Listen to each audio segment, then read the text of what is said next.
When trust becomes poison, revenge becomes medicine. The fork trembled in my hand as I raised it toward my mouth, the familiar weight of exhaustion settling into my bones like sediment. 3 months had passed since the miscarriage. 3 months of hollow condolences and whispered judgments. 3 months of feeling like a ghost haunting my own life. Tonight was supposed to mark a new beginning, the first family dinner since my release from the hospital, a chance to move forward, as my mother-in-law Helen had so graciously put it. The dining room felt cavernous despite the intimate gathering. Candlelight flickered across faces that should have offered comfort but instead seemed to watch me with predatory patience. My husband Marcus sat at the head of the table, his smile stretched thin as piano wire. To his left, his mother presided with regal authority, her silver hair perfectly coiffed, her eyes sharp as surgical instruments. His father maintained his usual stoic silence, while Marcus's brothers exchanged meaningful glances across their wine glasses. And there, seated as naturally as if she belonged, was Vanessa, Marcus's ex-wife, her manicured fingers tracing the rim of her glass, her presence an unspoken declaration that I was merely temporary. The phone's vibration against my thigh made me freeze. I glanced down discreetly at the screen, my heart lurching as I read the message from my mother, seated just 3 chairs away. Do not eat. Just trust me. Time seemed to crystallize around that moment. The gentle clink of silverware against china, the murmur of conversation, the way Helen's eyes never left my plate, everything took on a sinister clarity. My stomach, already knotted with anxiety, twisted into something harder, more urgent. Marcus raised his wine glass, his voice carrying that particular tone I had learned to fear, too bright, too controlled. "To new beginnings," he announced, his gaze finding mine across the table. "And to letting go of the past." The others raised their glasses in unison, a choreographed moment that felt rehearsed. Only my mother remained still, her face pale, her eyes locked on mine with desperate intensity. I understood then, with the sudden clarity that comes before catastrophe, that this was not a family dinner. This was an execution disguised as reconciliation. My name is Jessica Parker, though after tonight, I would question whether that identity had ever truly belonged to me. I am 34 years old, a woman who had believed in love until it poisoned me, who had trusted family until they became my hunters. This is the story of how I died and was reborn, how I learned that sometimes survival requires becoming the very thing that seeks to destroy you. I set down my fork with deliberate care, my hand steady despite the earthquake occurring beneath my ribs. "Excuse me," I murmured, pushing back from the table. "I just need a moment." Helen's voice followed me like smoke. "Of course, dear. You've been through so much." In the powder room, I locked the door with shaking fingers and pulled out my phone. My mother's message had been followed by another. "Saw her put something in your food. Stay calm. We'll figure this out." The woman staring back at me from the mirror looked like a stranger, hollow-cheeked, hollow-eyed, a shadow of the confident architect I had been before Marcus entered my life with his charming smile and his toxic family. But as I studied my reflection, I saw something else emerging in my expression, a hardness that had been forged in the crucible of loss and betrayal. I returned to the table with a manufactured smile, sliding my phone between the crystal glasses where its camera could capture everything. The conversation resumed its artificial rhythm, but now I was listening for different things. The way Vanessa's laugh came too quickly after Helen's subtle jokes at my expense, the way Marcus's hand trembled almost imperceptibly as he reached for the wine bottle, the way Helen's eyes kept drifting to my untouched plate. "You're not eating, Jessica," Helen observed, her voice dripping with false concern. "I made your favorite." "I'm still feeling a bit queasy," I replied, my voice steadier than I felt. "The medication, you know." "Of course." Her smile was a blade wrapped in velvet. "We understand completely. Don't we, Marcus?" My husband nodded, but his jaw was tight. "Maybe you should see Dr. Pembroke again. Sometimes these episodes require ongoing treatment." The word episodes hit me like a slap. In the months following my miscarriage, they had systematically convinced everyone, including, at times, myself, that my grief was pathological, that my suspicions were paranoid delusions born from trauma. But my mother's warning had shattered that carefully constructed narrative like glass. I excused myself again, this time retrieving a napkin from the kitchen. With trembling fingers, I managed to scrape a small portion of my untouched meal into the cloth, sealing it carefully in my purse. Evidence. The word thrummed through my mind like a heartbeat. The remainder of the evening passed in a haze of performance. I played the fragile widow, the broken woman slowly healing, while inside, a different person was taking shape, someone calculating, someone dangerous, someone who would not be silenced again. That night, after Marcus had fallen into his customary alcohol-induced stupor, I sat at his computer and began to dig. What I found in his email correspondence with Vanessa made my blood run cold. Messages dating back months, some coinciding with my hospital stays, others discussing my inevitable breakdown with clinical detachment. One exchange, dated just 2 weeks after my miscarriage, contained a line that branded itself into my memory: "She's getting suspicious, but not for much longer. Mother's handling it." I didn't sleep that night. Instead, I opened a fresh notebook and began to document everything. Every strange symptom I had dismissed, every moment of gaslighting I had endured, every person who had participated in this elaborate performance of concern while slowly poisoning me from within. By dawn, I had filled 27 pages with meticulous observations, dates, times, and witness names. But more importantly, I had made a decision that would change everything. I would not confront them.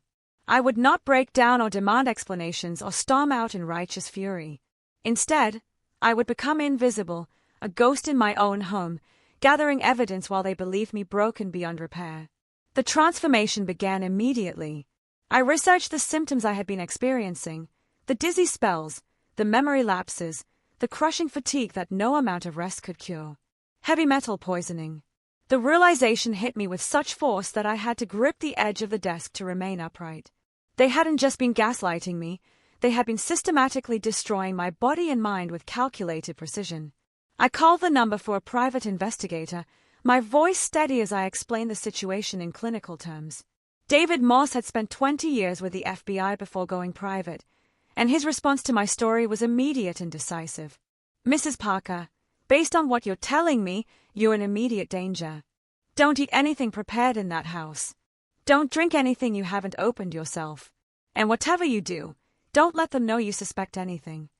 His words confirmed what I already knew. This was no longer about saving my marriage or healing my family. This was about survival. Over the following weeks, I became a student of deception, learning to mirror their manipulation with my own performance. I played the grateful patient, accepting Helen's offers to make tea while secretly filming her every movement. I smiled weakly at Vanessa's increasingly bold intrusions into my home, all while documenting her presence for future legal proceedings. I even allowed Marcus to comfort me during my episodes, hiding my revulsion as he held me while discussing my deteriorating condition with medical professionals who were, I now suspected, complicit in my slow murder. The food sample I had saved that first night confirmed our worst fears. The private laboratory found traces of thallium, a heavy metal that, in small doses over time, causes exactly the symptoms I had been experiencing. But the investigator's next revelation shattered even my newfound cynicism. "Jessica, your mother-in-law has done this before.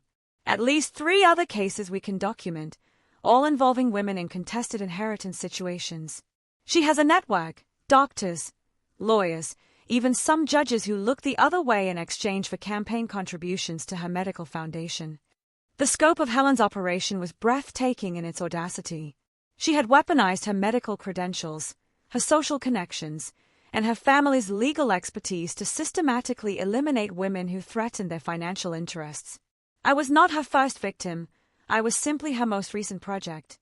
But I was also something Helen had never encountered before, a victim who refused to die quietly. The investigator introduced me to Sarah Chen, an investigative journalist who had been tracking similar cases across 3 states.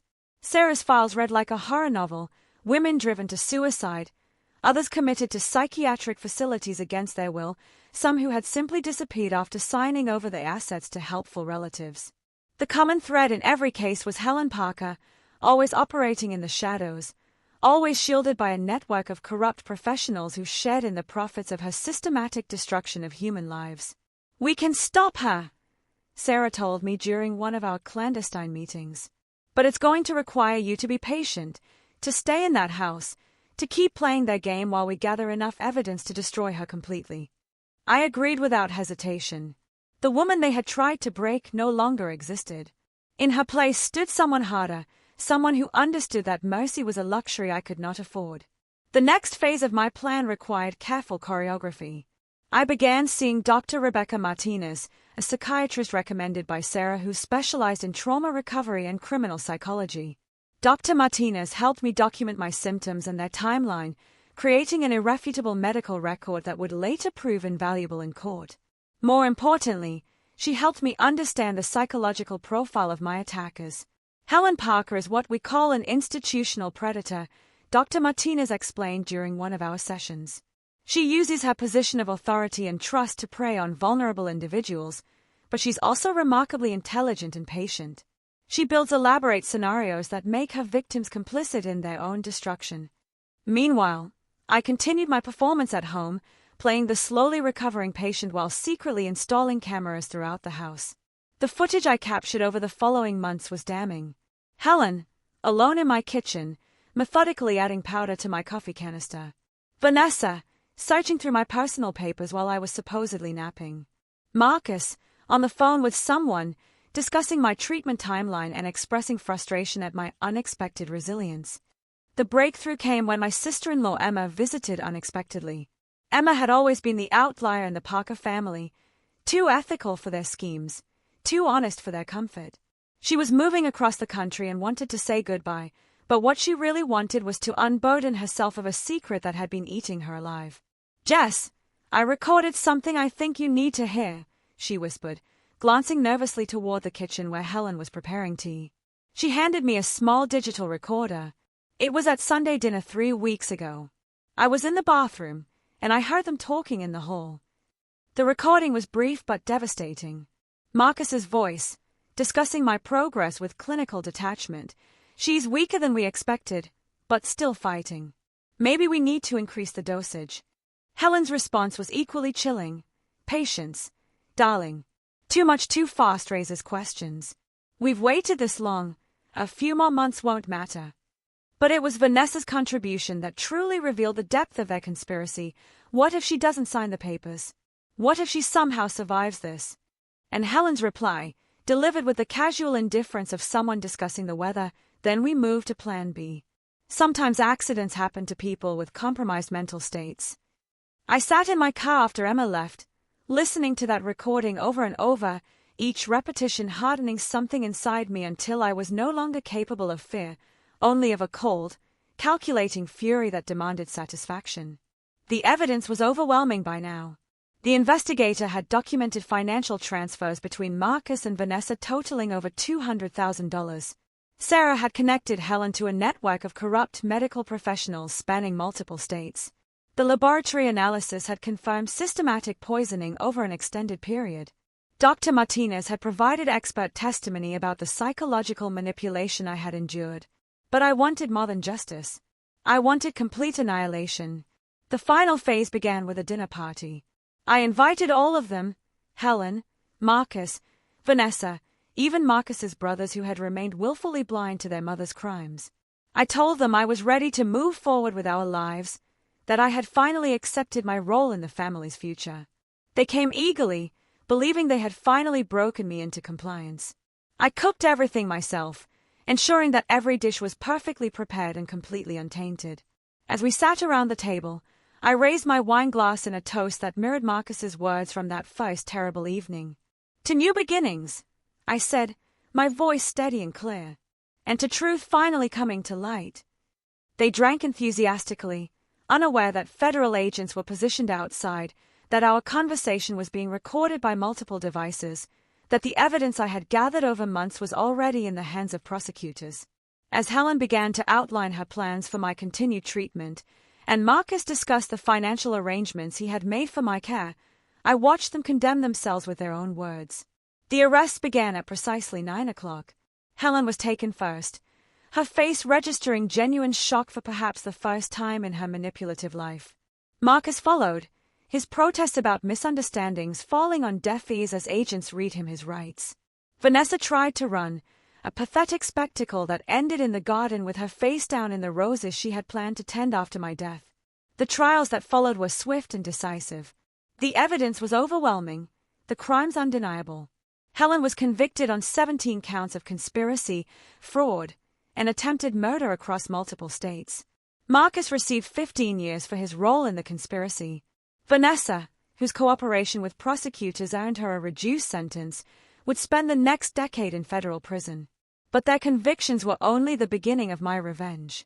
The civil suits I filed stripped them of everything they had valued: their assets, their reputations, their carefully constructed facades of respectability. The medical foundation Helen had used to fund her crimes was dissolved, its assets distributed to genuine charities supporting women's health initiatives. The family home where they had planned my destruction was sold to satisfy judgment liens, the proceeds donated to organizations that help survivors of domestic violence. More satisfying still was watching their network of accomplices crumble. The doctors who had falsified my medical records lost their licenses. The lawyers who had drafted fraudulent documents faced disbarment proceedings. The judges who had taken bribes found themselves under federal investigation.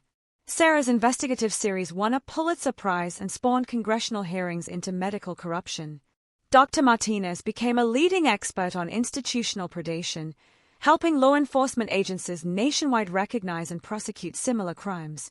Emma, who had shown courage when it mattered most, became a close friend and advocate for other women trapped in situations like mine. As for me, I rebuilt my life from the ground up, discarding everything that connected me to the woman I had been when I was weak enough to trust them. I kept the house, my house now, legally and morally, but transformed it completely, erasing every trace of their presence until it became a sanctuary rather than a prison. The woman who had sat at that dinner table 6 months earlier, fork trembling in her hand, no longer existed. She had been murdered as surely as if Helen had succeeded in her original plan. But from her death had emerged someone stronger, someone who understood that survival sometimes requires becoming exactly what your enemies fear most, an adversary who refuses to be destroyed. I still have the notebook where I first began documenting their crimes. Sometimes, on quiet evenings, I read through those early pages and remember the terror of those feist discoveries. But mostly, I think about the women who will never face what I face because Helen Parker and her network of corruption have been permanently dismantled. The bitter truth is that some people view compassion as weakness, trust as stupidity, and mercy as invitation to inflict greater harm. They mistake kindness for fragility and assume that gentle people cannot become dangerous when cornered. They learned too late that they were wrong. My phone buzzed recently with a message from an unknown number. "Thank you for showing us what justice looks like." It was signed by 3 women whose cases had been reopened after Helen's conviction, women who were finally free to rebuild their lives without fear of further persecution.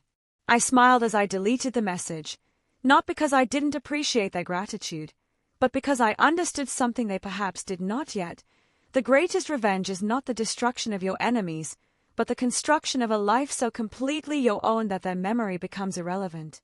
The bitter truth had set me free, and in that freedom, I had found something worth more than revenge, the unshakable knowledge that I would never again allow anyone to make me complicit in my own destruction. Helen Parker had taught me that trust could be weaponized, that family could become conspiracy, that love could be the perfect disguise for hate. But in teaching me those lessons, she had also given me the tools to ensure that no one would ever again mistake my kindness for vulnerability. The woman who trembled at that dinner table was gone forever. In her place stood someone who understood that sometimes the most profound act of healing is the complete annihilation of those who sought to destroy you. And sometimes, that annihilation is exactly what they deserve.